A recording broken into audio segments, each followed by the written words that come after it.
Hello everyone, कुकटा class में आपका स्वागत है। आज हम नए सेशन के साथ देखिए बहुत ही बेहतरीन क्वेश्चन के साथ इस क्लास की शुरुआत करेंगे। और अगर आप हमारे चैनल पर नए हैं तो चैनल को सब्सक्राइब कर लें और बेल आइकन दबाएं ताकि जो भी वीडियो अपलोड करें सबसे पहले नोटिफिकेशन आपके पास पहुंचे। और हमारी वीडियो को ज़्यादा से ज़्यादा लोगों में शेयर करें, दोस्तों में शेयर करें और कमेंट किया करें और लाइक करें। एक शानदार क्वेश्चन के साथ आज की क्लास की शुरुआत करते हैं। तो क्वेश्चन है हमारा, निम्नलिखित में से कौन सा अनुच्छेद सार्वभौमिक मानव अधिकार सुनिश्चित करता है। मतलब जो हमारे मानव अधिकार है उनमें से कौन सा अनुच्छेद है जो उन्हें सुनिश्चित करता है। ऑप्शन है हमारे अनुच्छेद 10, ऑप्शन है हमारे अनुच्छेद 10, अनुच्छेद 15, अनुच्छेद 20, अनुच्छेद 25। तो देखिए इनमें से ऐसा कौन सा अनुच्छेद है जो हमारे अधिकारों को सुनिश्चित करने का काम करता है। बात करें अनुच्छेद 10 की, ये जो हमारा अनुच्छेद 10 है, ऑप्शन ए वाला, इसकी बात करते हैं। इसमें क्या होता है कि जो नागरिकता के अधिकार हैं उनका बना रहना, मतलब अनुच्छेद 10 में लिखा हुआ है कि हमारे जो अधिकार है, नागरिकता के अधिकार है, वो हमारे बने रहेंगे। अच्छा, और अनुच्छेद 15 का जो है वो धर्म, मूलवंश, जाति, लिंग या जन्म स्थान के आधार पर विभेद का प्रतिबंध, मतलब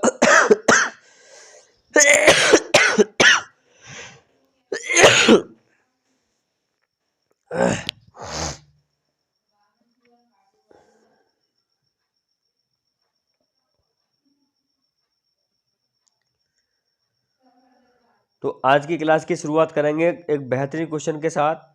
निम्न में से कौन सा अनुच्छेद सार्वभौमिक मानव अधिकार सुनिश्चित करता है। ऑप्शन है हमारे अनुच्छेद 10, अनुच्छेद 15, अनुच्छेद 20, अनुच्छेद 25। तो अनुच्छेद 10 जो है हमारा, ये जो है नागरिकता के अधिकार जो होते हैं हमारे उनको बनाए रखता है, अनुच्छेद 10।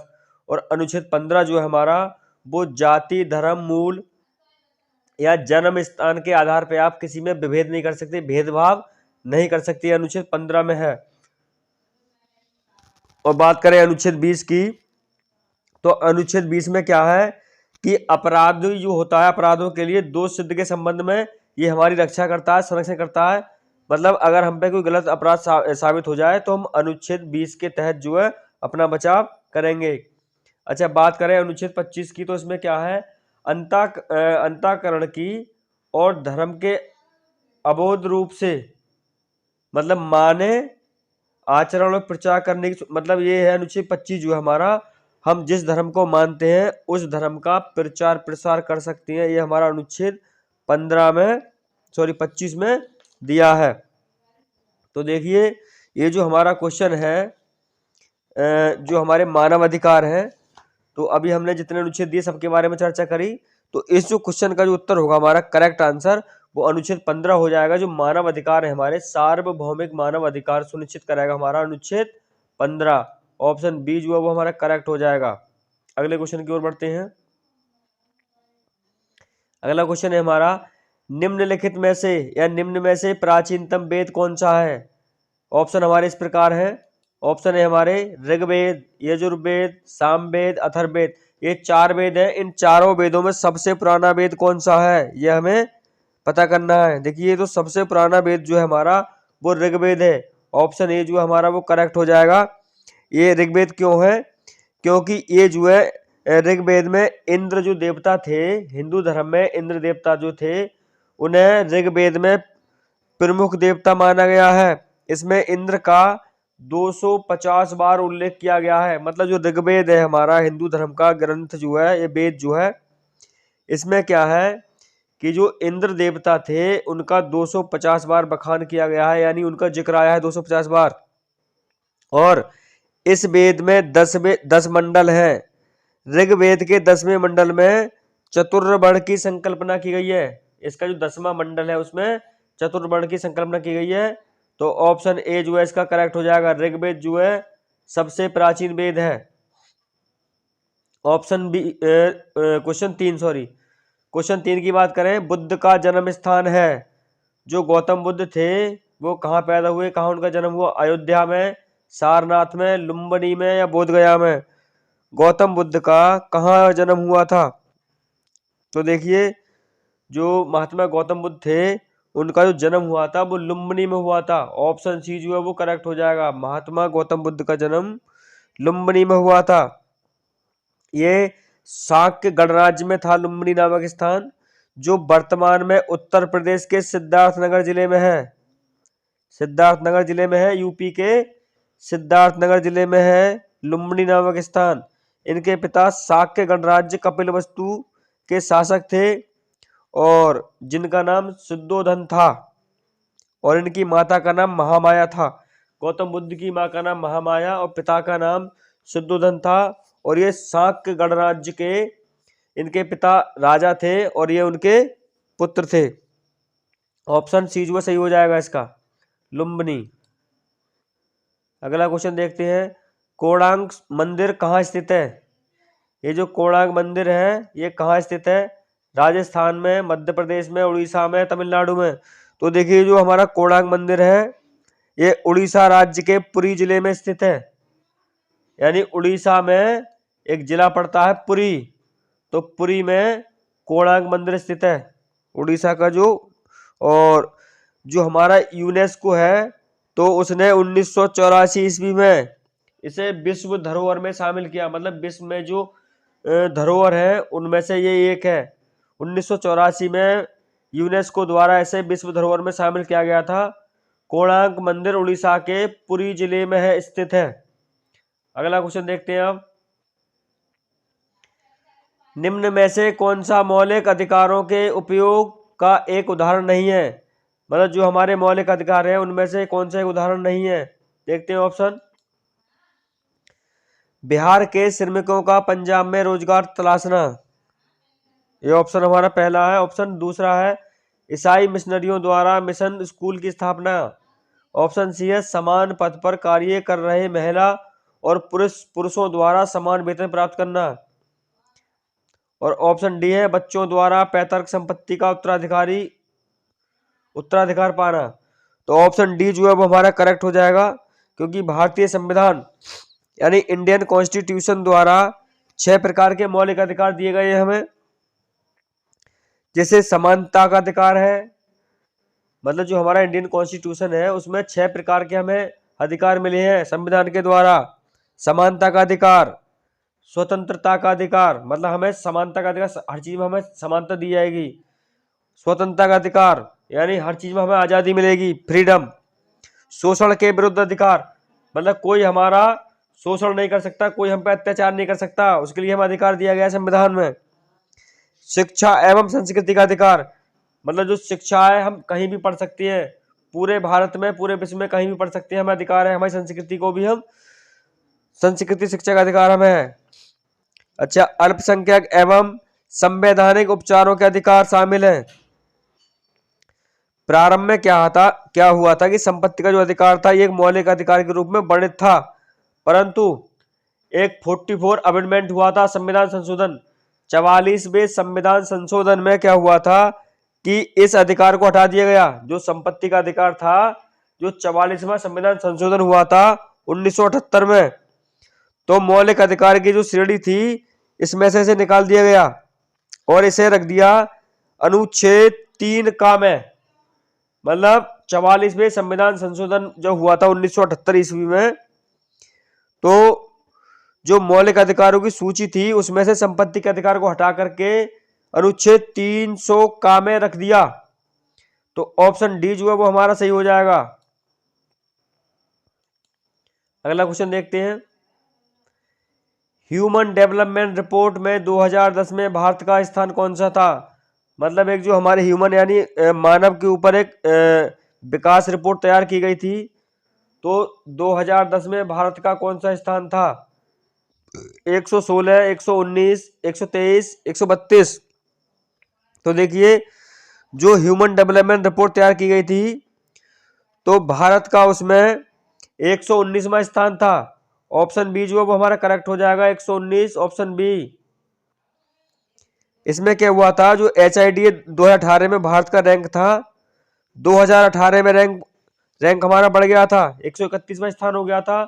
2010 में 119 और 2018 में 131वां रैंक हो गया था हमारा।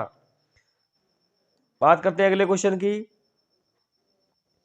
माओवादी आक्रमण के कारण समाचारों में जो खबरें आई, दंतेवाड़ा अवस्थित है, मतलब जो दंतेवाड़ा में घटना हुई थी तो माओवादी द्वारा आक्रमण किया गया था हमारे भारतीय जवानों पर, वो कौन से राज्य में हुई थी घटना? असम में, छत्तीसगढ़ में, पश्चिम बंगाल में, आंध्र प्रदेश में? जो दंतेवाड़ा की घटना थी वो किस राज्य में हुई थी?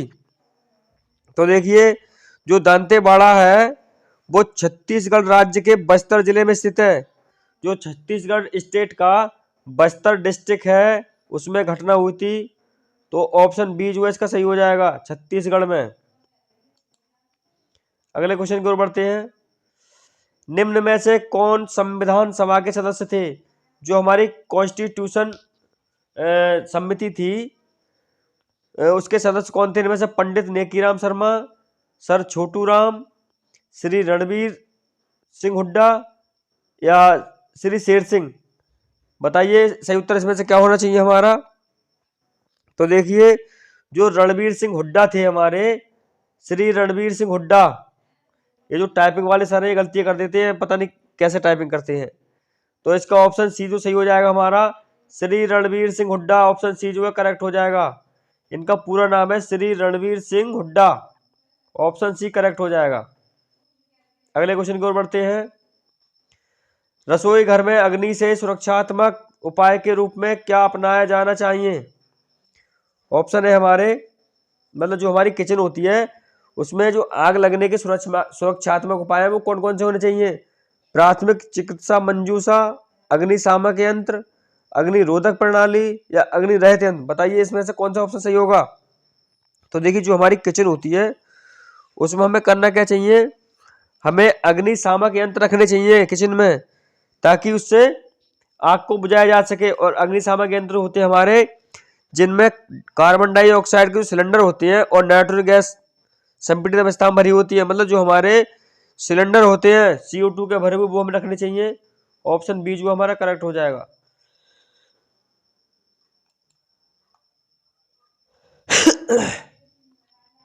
अगला क्वेश्चन है,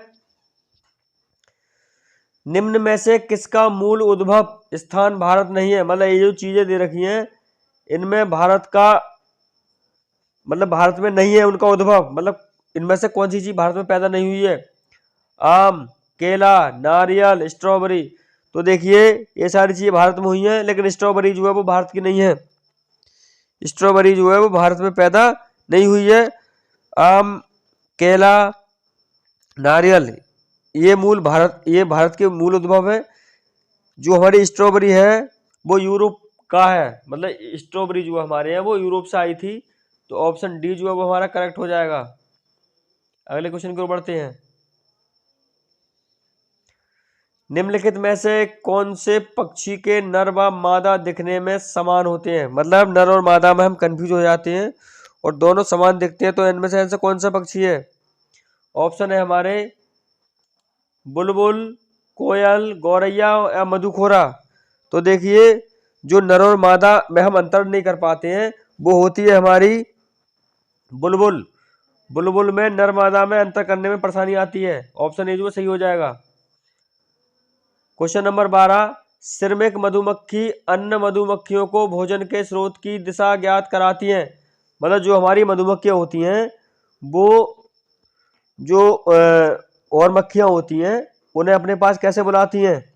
ऑप्शन देखते हैं। ऑप्शन है हमारे भिन्न भिन्नाकर, नृत्य के द्वारा, रासायनिक संकेत द्वारा या स्पर्श द्वारा? तो देखिए जो मक्खियां होती है हमारी वो नृत्य के द्वारा, यानी नाच नाच के बुलाती हैं। तो ऑप्शन बी जो करेक्ट हो जाएगा।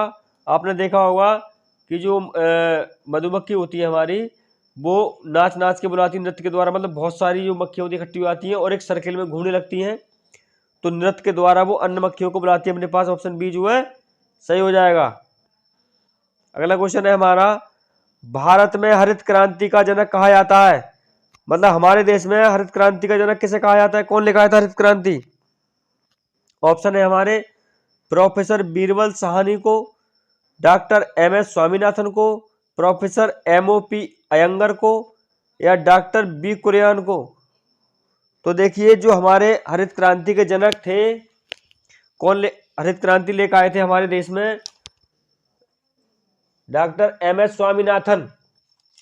तो ऑप्शन बी जो है वो हमारा करेक्ट हो जाएगा, डॉक्टर MS स्वामीनाथन।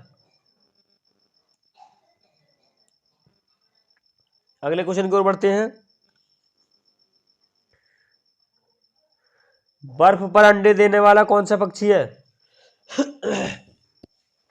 ऐसा एक पक्षी है जो बर्फ पर अंडे देता है।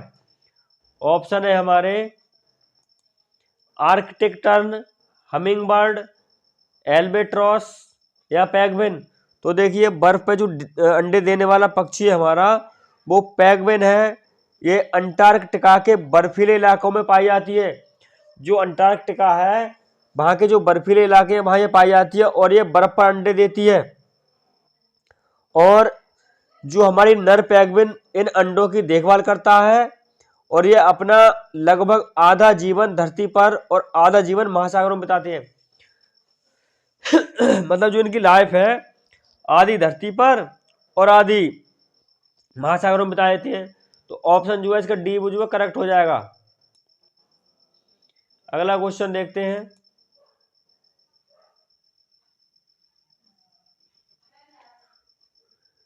मीजोजोइक युग निम्न प्राणियों का युग माना जाता है। मतलब कौन से प्राणी है जो मीजोजोइक युग माना जाता है उनका?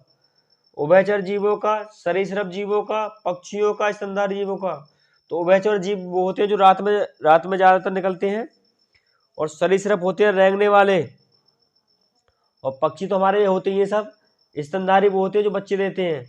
तो इस क्वेश्चन का सही उत्तर हो जाएगा हमारा ऑप्शन बी सरीसृप। सरीसृप जो होते हैं वो हमारे मीजोजोइक युग सरीसृप जीवों का युग माना जाता है।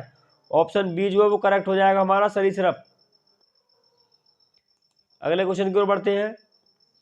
निम्नलिखित में से कौन सा पत्थर राजस्थान में घरों के फर्श बनाने के लिए उपयोग में नहीं किया जाता है? मतलब ऐसा पत्थर बताइए जो राजस्थान के घरों के उपयोग में नहीं आता है। ऑप्शन है संगमरमर, ऑप्शन बी है हमारा कोटा स्टोन, ऑप्शन सी है घिया पत्थर, ऑप्शन डी है सैंडस्टोन। तो देखिए जो राजस्थान के घर होते हैं उन्हें जो फर्श होता है तो फर्श बनाने के उपयोग में घिया पत्थर का उपयोग नहीं होता है। ये हमारा एक तरह का सैल खड़ी होता है, इसे हम सैल खड़ी भी कहते हैं। तो ऑप्शन सी जो है घिया पत्थर ये हमारा उपयोग नहीं होता है। ऑप्शन सी जो सही हो जाएगा इसका। अगला क्वेश्चन देखते हैं। राजस्थान के कुल लोकसभा सदस्यों की संख्या कितनी है? मतलब जो राजस्थान राज्य है उसमें लोकसभा के सदस्य कितने हैं, उनकी संख्या कितनी है? तो देखिए इस राज्य में जो हमारी लोकसभा सीटें हैं वो केवल 25 हैं। ऑप्शन बी जो है हमारा सही हो जाएगा, 25 सीटें लोकसभा की हैं राजस्थान राज्य में। अगला क्वेश्चन है राजस्थान स्टेट केमिकल वर्क्स कहाँ स्थित है? जो केमिकल वर्क्स है राजस्थान वो कहाँ स्थित है?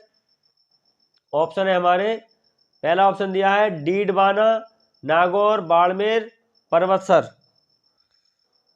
तो ये जो हमारा केमिकल वर्क्स है वो डीडवाना में है और ये नागौर में पड़ता है। नागौर में स्थित डीडवाना है, तो डीडवाना में हमारा केमिकल वर्क्स स्थित है। ऑप्शन ए जो है सही हो जाएगा। अगला क्वेश्चन देखते हैं। भारत में उपभोक्ता संरक्षण अधिनियम किस वर्ष लागू किया गया था? मतलब उपभोक्ताओं के संरक्षण हेतु एक नियम लागू किया गया था, उसकी सन कौन सी है इनमें से? ऑप्शन देखते हैं 1981, 1985, 1986, 1988। तो देखिए जो उपभोक्ता संरक्षण अधिनियम था वो भारत में 1986 को लागू किया गया था। ऑप्शन सी जो है वो हमारा सही हो जाएगा, 1986 को उपभोक्ता संरक्षण अधिनियम लागू किया गया था भारत में। 1986 का ऑप्शन सी सही हो जाएगा। और अगला क्वेश्चन है निम्नलिखित में से कौन सा वृक्ष जैविक कीटनाशक का उत्पादक है? मतलब ऐसा वृक्ष जो जैविक कीटनाशक का हो। ऑप्शन है नीम, देवदार, चीड़, ओक। तो देखिए जो जैविक कीटनाशक का उत्पादक है वो हमारा नीम का पेड़ होता है और इसका वनस्पतिक नाम है एजा डायरेक्टा इंडिका। नीम इतना हेल्पफुल होता है मानव जीवन के लिए या मनुष्य के लिए कि वो हर तरह से लाभदायक है। नीम का पेड़, इसकी पत्तियां बहुत काम की होती है। ऑप्शन ए जो हमारा वो करेक्ट हो जाएगा, नीम। अगले क्वेश्चन की ओर बढ़ते हैं। भारत में किस शहर को महलों का शहर के नाम से भी जाना जाता है? मतलब हमारे देश में एक शहर ऐसा है जिसे महलों का शहर कहा जाता है। जयपुर को, कोलकाता को, ग्वालियर को, उदयपुर को। तो देखिए जो महलों का शहर है वो हमारा कोलकाता है। ऑप्शन बी जो है वो करेक्ट हो जाएगा। कोलकाता को महलों का शहर कहा जाता है क्योंकि भारत का सबसे जो दूसरा बड़ा महानगर है कोलकाता, हमारे भारत का सबसे बड़ा दूसरा महानगर है और देश का सबसे बड़ा 5वां बंदरगाह है। हमारे भारत का देश का सबसे बड़ा 5वां बंदरगाह कोलकाता में है और 1 जनवरी 2001 को रखा गया था। इसका पूर्व नाम था कैलकाटा। बढ़ते हैं अगले क्वेश्चन की ओर। तो इस क्वेश्चन का उत्तर हो जाएगा ऑप्शन बी, कोलकाता। अगले क्वेश्चन की ओर बढ़ते हैं आप। अगला क्वेश्चन है हमारा, भारत में शीतोष्ण कटिबंधीय वन अनुसंधान केंद्र कहाँ है? ऑप्शन है हमारा शिमला, रांची, देहरादून, श्रीनगर। मतलब जो शीतोष्ण कटिबंधीय वन अनुसंधान केंद्र है वो कहाँ स्थित है? शिमला में, रांची में, देहरादून में, श्रीनगर में। तो देखिए जो हमारे शीतोष्ण उष्णकटिबंधीय वन है या कोई केंद्र अनुसंधान है, टेम्परेचर फॉरेस्ट रिसर्च इंस्टीट्यूट, ये शिमला में स्थित है, जबकि केंद्रीय वन अनुसंधान संस्थान देहरादून में, मतलब सेंटर वाला जो है वो हमारा देहरादून में है। तो ये हमारा इसका ऑप्शन जो है ए करेक्ट हो जाएगा। शिमला में है हमारा शीतोष्ण कटिबंधीय। अब बात करते हैं अगले क्वेश्चन की। मौसम के दृष्टिकोण से उष्णकटिबंधीय प्रदेश का प्रमुख लक्षण है? वर्ष भर गर्मी रहना, ठंड में अधिक ठंड एवं गर्मी में हल्की गर्मी, साल भर अधिक ठंड जाड़ा या ठंड, और ठंड में कम ठंड। ऑप्शन डी हमारा ठंड में कम ठंडी एवं गर्मी में हल्की गर्मी। बताइए इसमें सही उत्तर क्या होगा? तो देखिए जो हमारे उष्णकटिबंधीय प्रदेश का प्रमुख वो है, तो इसमें क्या होगा, ये ऑप्शन हमारा पहला सही हो जाएगा, वर्ष भर गर्मी रहना। ऑप्शन ए जो हमारा वो करेक्ट हो जाएगा क्योंकि इसमें होता क्या है कि जो उष्णकटिबंधीय प्रदेशों में वर्ष भर गर्मी रहना इन प्रदेशों का प्रमुख लक्षण है। ऑप्शन ए जो हमारा वो सही हो जाएगा। अगले क्वेश्चन की ओर बढ़ते हैं।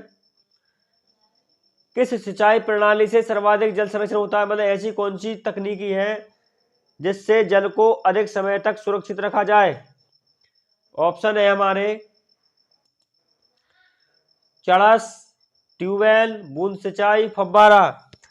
तो देखिए जो बूंद सिंचाई होती है हमारी, एक ऐसी विधि है कि इससे हम सिंचाई भी आसानी से हो जाएगी हमारी और जल का संरक्षण भी हो जाएगा, क्योंकि पौधे की जड़ में बूंद बूंद करके डालेंगे तो पानी व्यर्थ खर्च नहीं होगा, पानी का क्षय नहीं होगा। तो ऑप्शन सी जो है वो हमारा करेक्ट हो जाएगा, बूंद सिंचाई। ऑप्शन सी जो है वो सही हो जाएगा, बूंद सिंचाई। अगला क्वेश्चन है हमारा, भारत में जैव भौगोलिक क्षेत्र की संख्या कितनी है? जो भारत में जैव भौगोलिक क्षेत्र है उनकी संख्या कितनी है? 2, 10, 5, 6। तो देखिए जो हमारा भारत है उसमें जो जैव भौगोलिक क्षेत्र हमारे वो 10 है। ऑप्शन बी जो है वो हमारा सही हो जाएगा। Option B is the correct answer. इसमें होता क्या है कि भारत एक बहुत बड़ा विविधता वाला देश है और लगभग 10% प्रजातियां यहाँ निवास करती हैं भारत में। तो जैव विविधता के बड़े स्रोत हैं भारत में। इससे भारत को दवा, जंगल, वनस्पति और जीव जैसे कई प्रकार की वस्तुएं प्राप्त होती हैं। ऑप्शन बी जो हमारा वो सही हो जाएगा। अगले क्वेश्चन की ओर बढ़ते हैं। निम्नलिखित में से किसे लैंड ऑफ द मिडनाइट सन कहा जाता है? नॉर्वे को, स्वीडन को, डेनमार्क को, फ्रांस को। बताइए सही उत्तर क्या है? लैंड ऑफ द मिडनाइट सन किसे कहा जाता है? तो देखिए इसका सही उत्तर होगा नॉर्वे।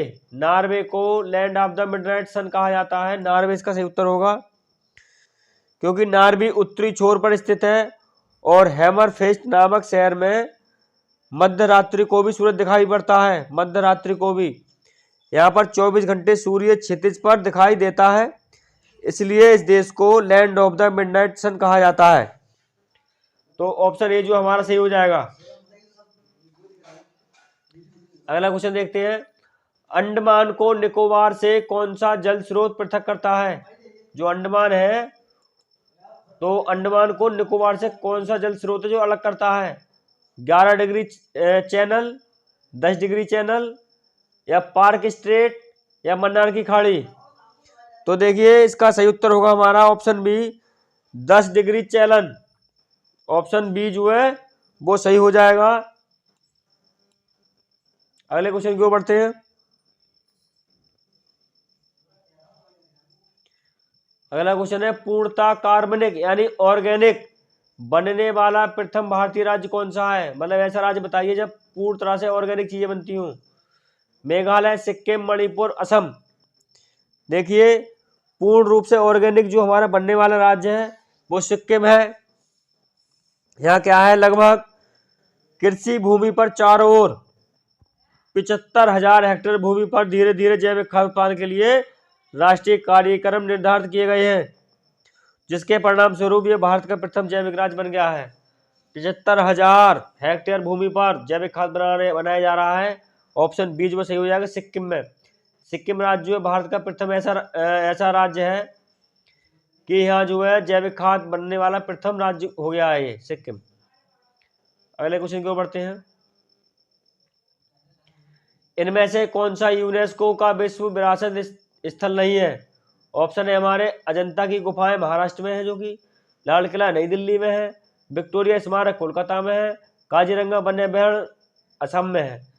तो इनमें से ऐसा कौन सा है जो विश्व विरासत धरोहर में नहीं है, जो यूनेस्को द्वारा विश्व विरासत स्थल है उसमें शामिल नहीं है? तो देखिए जो हमारा विक्टोरिया स्मारक है कोलकाता में, ये नहीं है। ऑप्शन सी जो हमारा वो करेक्ट हो जाएगा। Option C is the right answer. अगला क्वेश्चन देखते हैं आप। अगला क्वेश्चन है हमारा, इस क्लास का अंतिम क्वेश्चन होगा ये। एक विश्व विरासत स्थल एक सीमा चिन्ह होता है जिसे आधिकारिक तौर पर डैश के द्वारा स्वीकार किया जाता है। मतलब इसका एक स्मृति चिन्ह होता है, वो किसके द्वारा दिया जाता है? यूनिडो द्वारा, यूनेस्को द्वारा, यूनिसेफ द्वारा, या यूपीयू द्वारा? यूपीयू द्वारा। अब देखते हैं सही उत्तर इसमें कौन सा है। तो देखिए जो हमें चिन्ह दिया जाता है, विश्व विरासत स्थल का जो चिन्ह मिलता है वो दिया जाता है यूनेस्को द्वारा। ऑप्शन बी जो है हमारा सही हो जाएगा। Option B is the right answer. इसमें होता क्या है कि 16 नवंबर 1945 को यूनेस्को संयुक्त राष्ट्र शैक्षिक एवं वैज्ञानिक तथा सांस्कृतिक संगठन का लघु रूप था और इसे 16 नवंबर 1945 को बढ़ा कर दिया गया। इसका रूप विस्तार हो गया और यूनेस्को के 145 सदस्य देश हैं। मतलब इसमें 145 सदस्य देश हैं। तो इसका जो सही उत्तर होगा हमारा वो यूनेस्को हो जाएगा, ऑप्शन बी। तो आज का सेशन बस यही तक। और अगर आप हमारे चैनल पर नए हैं तो चैनल को सब्सक्राइब करें और वीडियो को ज़्यादा से ज़्यादा शेयर करें, और हम आपकी भरपूर तैयारी करा देंगे कि आपका जो यूपीटेट सीटेट एग्जाम हो उससे पहले हम इतनी तैयारी करा देंगे कि आपका 120 प्लस स्कोर 100% आएगा। बस आप हमारी वीडियो देखते रहिए और चैनल को सब्सक्राइब कर लें।